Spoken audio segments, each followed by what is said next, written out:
Hey everyone, this is Jono. Now, did you know that 5.6% of people online self-identify as being an internet troll? This was a fascinating piece of research done by scientists who then went on to research 1,200 of these self-identified internet trolls, and they found 3 ingredients that are often common in internet trolling behavior: psychopathy, narcissism, and sadism.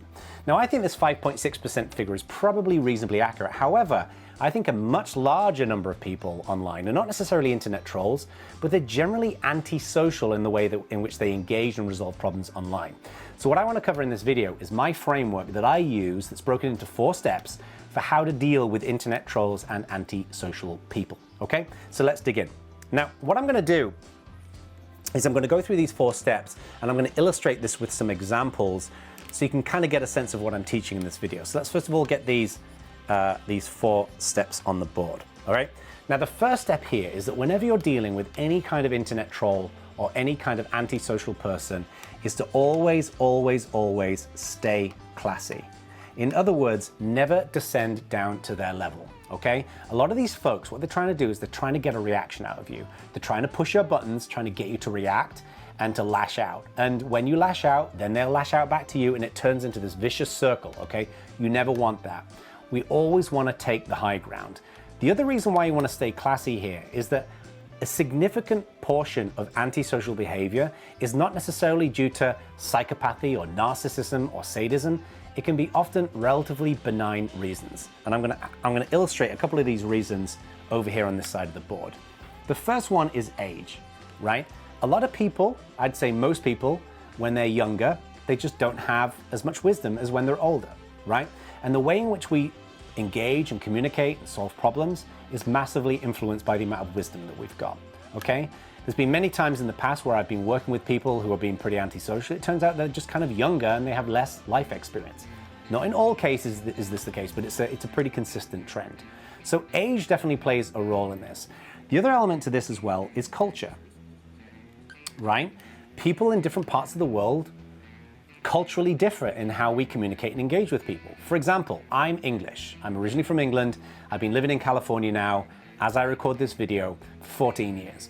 When I first moved to the US and I moved to California, I found it confusing and frustrating how a lot of Californians, not all Californians, tend to dance around critical feedback, that they couch it in a load of caveats. And in England, we're just much more blunt with each other, right? And I found that a little bit difficult to adapt to. And in a similar way, one of my favorite groups of people to work with are Israelis. You know, I used to date an Israeli girl, and Israelis are well known for being really blunt and direct, and I love that way of working, okay? Because that bluntness and directness is always based upon a platform of respect, okay? So cultural elements play a huge role in how people engage, and this also leads to language as another element as to why people can sometimes come across as antisocial, is that they're communicating in a language that isn't their first language, it isn't their first spoken language, okay? You know, I can only really speak English, and if I was trying to make a nuanced debate in Spanish, for example, it's not going to come out the way I want it to come out, okay? Because of my use of the Spanish language is not very good, okay? So language can play a huge role in this as well. Also, different people have different ways of solving problems, okay? So problem solving. Some people are very nuanced and thoughtful and take a step-by-step process of resolving problems, and some people want to kind of get in there and, you know, pull everything out and expose everything out and figure out how to solve that problem immediately. These different problem-solving styles can sometimes rub up against each other in different ways, and that can cause some conflict and some issues. And then finally, and I think this is always really important to consider, are the personal issues that are going on in somebody's life. When somebody leaves an antisocial comment or they're engaging with you in an antisocial way, you don't know whether they have just had really bad experience, whether they've had a health scare, maybe they've got a bad relationship with their family or their friends, maybe they just lost their job. All of these elements can play a role in how we interact with people. If you haven't lashed out at someone when you've had a bad day, then you're not a human being, okay? And I think we always need to consider this. So part of the reason why we stay classy is that we don't immediately rush to judgment because of some of these issues, and that we always make sure that we're professional and we're focused on an overall kind of positive outcome, okay? Now, before I go on, I want to make something very, very clear. If you are dealing with homophobic, sexist, transphobic, any kind of hateful content inside of your community, inside of your company, you should nip that in the bud immediately. I'm not suggesting you give any airtime to any of those folks. That's absolutely just unacceptable kind of behavior. And in those situations, you should warn people, you should block people, you should ban people, whatever is going to be appropriate. What I'm about to walk through now in the second step here is more how you deal with people who are not being hateful, but they're generally being antisocial or they may be trolling, okay? So let's dig into our second step. So the second step here is you need to evaluate the content of whatever they're writing, okay? So when you look at a comment or an email or a post or whatever it might be, how much content is in there? And then based upon the amount of content that's in there is going to determine our response to this. Now there's three basic responses, okay? So if there's zero content, then what we're going to do is we're going to probably ignore it, okay? So if they are just literally just lashing out at you and complaining and moaning, okay, and there's no content, you should probably ignore it. The second way of evaluating this is if they're nitpicking. So if they're nitpicking, then we might want to consider acknowledging, okay? Acknowledge, if you can read my writing. And then the third consideration here is if there's substance, then what we'll do is we'll engage, okay? And this is where we're going to evaluate the content in that particular situation, okay? Now, let me give you an example of what I'm talking about here. So imagine I'm running a community and I get this comment in a forum post, right? You suck, your community sucks, and I hate everything that you do. You'll never be anyone, and you might as well give up now. Now, when I look at this, there is no content here. There's nothing meaningful that can help me with my community, to improve what I'm doing in my community, etc., etc., etc. So because there's no content, we're going to go back to our list here. Because there's no content here, therefore, we're going to ignore this, okay? This is not meaningfully going to help us, and therefore I just ignore this. I wouldn't give this any of your time, okay? Let's look at another example. I can't believe you keep spelling beautiful as beautiful. Maybe it's time to buy a dictionary. Now, in this example, this is what I would consider to be a nitpick. There is content in here. It's basically saying, hey, you should probably go and improve your spelling, and that might help with the professionalism in the community and this, that, and the other. It's still very rudely communicated, this feedback, but it's basically a nitpick. There is some content there. So this is something I'd want to acknowledge and engage with in some kind of way with the poster, okay? And then our third example here is going to be, you know, imagine somebody posted and said, I think you're making some terrible decisions. Your onboarding is too complex, your content doesn't have key outcomes, and the engagement is boring. This kind of sucks. Now, there's lots of content in here. They're talking about the onboarding, they're talking about the overall content we're putting out in the community, they're talking about the engagement, they're providing some really concrete feedback. Now, again, it's rude, it's a little antisocial, it's not very nicely delivered. There's far nicer ways of communicating this, but there is content, so this is therefore something I would want to think about engaging with, okay? So this is the first step that we want to focus on, is making sure that you evaluate the content of the material based upon these criteria. Now, again, just to reiterate, if you get material sent to you that is going to be hateful in any way, shape, or form, that is not only something you ignore, but it's also something you might want to block or ban, or give somebody a warning and make sure that you get rid of them, because that's not going to help. Those people are not interested in the conversation. They're just interested in hate mongering, okay? So this now leads us to our third step of the process, and this is where we're going to engage, okay? We're basically going to respond based upon what our evaluation of the content here. Now, I want to take a moment to talk about a guy called Daryl Davis. Daryl Davis is a musician. He's a black musician, and he's well known because he has spent many, many, many months of his life sitting down and talking with KKK members. You know, the Ku Klux Klan, very racist organization. And Daryl Davis's view is generally, look, if you want to broach an engagement with somebody else, somebody who maybe hates you even and is on the other side of the fence of what you're trying to do, you can't get through to them until you break the wall down. And what I love about Daryl Davis's views on this and his approach to this is that his number one goal here is getting rid of racism and hatred, which is, I think everybody would agree with. And he doesn't want, for that, he realizes that there's kind of a long game to it, is that he wants to take the time to invest in breaking that wall down and talking with one of these Ku Klux Klan members. And he tells a wonderful story in a podcast that I saw him on where, you know, the beginning of this, this conversation he was having with one of these Klan members, he was just getting all this racism and all of these horrible things thrown to him. And then when that was exhausted, essentially what happened is he started then broaching a conversation with this guy.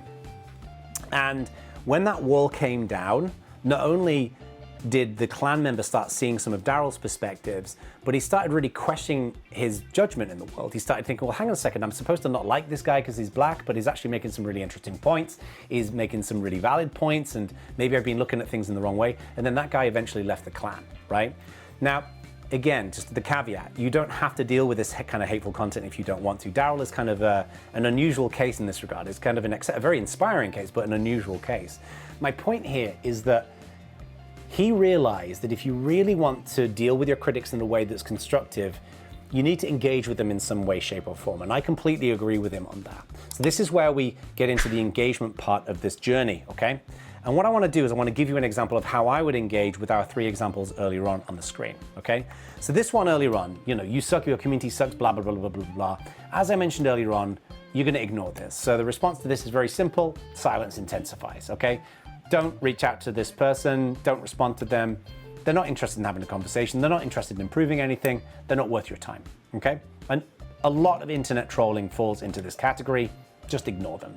However, I don't want you to write people off because they were inarticulate in what they were sharing. And maybe some of these elements over here were the cause of that inarticulation. I don't want you to write those people off and not benefit from some of that wonderful feedback, okay? So this kind of takes us to our next example. I can't believe you keep spelling beautiful as beautiful. Like, this was the nitpick, right? And we agreed that what we're gonna do here is we're gonna acknowledge this feedback and provide some kind of response. And this is how I would probably respond, is I'd say, you know what? That's a fair point. I always want to ensure my communication is clear in the community, and this is a simple thing I can rectify. Thanks for sharing your feedback, right? This is how I would probably respond to it. Now, you may be thinking, but hang on a second, Jono, you haven't called them on being antisocial. You haven't told them they need to be more polite, more respectful. I have found in my experience, if you start with that conversation, if you start with their conduct, then the entire conversation becomes about their conduct. If you put the conduct to one side where they were being a little bit rude, but nothing ground shaking, and you focus on being responsive to their feedback, what's going to happen there is that that individual is going to see my response and think, you know what, I was actually kind of a bit brazen and rude to Jono, and it was great to see that he was responsive to my feedback and is going to make some changes. And that will improve their view of you in their world. Now, I've done this hundreds of times over the years, and in many cases, some of the most ardent critics that I've ever worked with have actually become really close friends of mine. And the reason for that is because a lot of the cause behind their antisocial behavior were these things, right? These kinds of things. And by putting that to one side, by staying classy, focusing on the content and then engaging with them, we were able to have a real conversation instead of a back and forth bun fight over what they were, the way in which they were saying it as opposed to what they were saying, okay? So now let's look at another example. And this is the example of where there's a lot of content in the message, but it's very rudely communicated. You know, that I'm making terrible decisions, that the onboarding's too complex, the content doesn't have good outcomes, key outcomes, and the engagement is boring, okay? Now in this situation, because there's real content there, I actually want to have a meaningful conversation with this individual. So this is how I would respond. My number one goal is to help our community members be successful. You raised some good points. I'd love to hop on a quick call to dig into your concerns more deeply, so we can make some thoughtful changes. Can you drop me an email to whatever your email address is, and we can pencil some time in. Now this response is very deliberately designed. First of all, the first paragraph I'm saying, you know, this is my overall goal here. This is what I want to do. What I want to do is I want to help my community members be successful, okay? And I'm acknowledging that this individual has made some good points. Now what I'm doing is I'm basically saying, I'm hearing you, but I want to learn more about your perspectives. Just saying that in a comment isn't enough. You don't get change by just doing that. I want to really understand in a greater level of depth your perspective so I can make some viable changes. And you can see in that second paragraph is that I'm saying I want to make some thoughtful changes, okay? And then the third paragraph is inviting them to get on a call. Now, a couple of outcomes are gonna happen here. One outcome is that they'll ignore the message that you sent to them. You'll never hear from them, and that's it, okay? But if they ever complain about whatever you're doing again, if they ever reiterate these complaints, you've now got an insurance policy. You can basically say to them, well, hang on a second, I sent you a message, I invited you to a conversation where we could have a thoughtful, reasonable conversation about addressing your concerns. You didn't respond. You didn't want to participate in that conversation, and if you're not willing to participate, then I'm not willing to participate. And I think that's a very reasonable thing to do. The other outcome, which I found is the much more common outcome, is that they actually get on a call with you. And when you get on that call with them, not only are you going to learn a lot about them, but it's going to get you in an environment where you're hearing each other's voice. Always do this on a phone call or on a video call. Never do this in another medium. Never do this on Slack or forum or email or anything like that. But that's when the humanity of our conversation kind of comes out. And when you do that, you're going to start broaching that relationship. And I guarantee you the next time they engage with you will be far more polite, will be far more respectful, okay? But you're also going to get great information that's going to help you in optimizing whatever you're doing, okay? The most important thing as you do this is to stay classy. Even if they start trying to ruffle your feathers, try and stay classy, always take the high ground, because that's how we focus on getting the best kind of results. And then the fourth and final step here, and this is important, is that you apply a 2-strike rule. And what I mean by this is that if somebody responds to one of those messages that you send back, right, and they're rude again, you give them a warning. You say, look, I'm happy to broach a conversation, I'm happy to learn more about what you want to do here, but we're only going to do this on a body of respect and courtesy. I'm not going to engage with you if you're not going to be courteous. If they then respond back to you and they're rude again, second strike, that's it. They go into this. They go into ignore territory. You've tried, you had a go. Irrespective of all of these different elements, they've thrown it back in your face. Don't engage with them.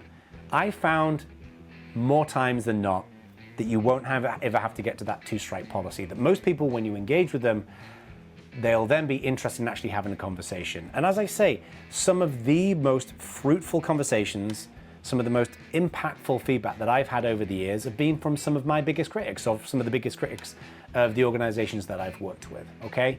And what you don't want to do is cast everybody in the world as an internet troll. You certainly don't want to give every internet troll free rein. And you never ever want to allow any kind of hateful content or conduct inside of your community. But when you follow this methodology that I've just outlined here, it's going to allow you to zone in on where the real meat is in that feedback and potentially drive some really powerful outcomes. Anyway, I hope that was useful. Let me know if you've got any questions in the comments. Make sure to like and subscribe. I'll see you in the next one.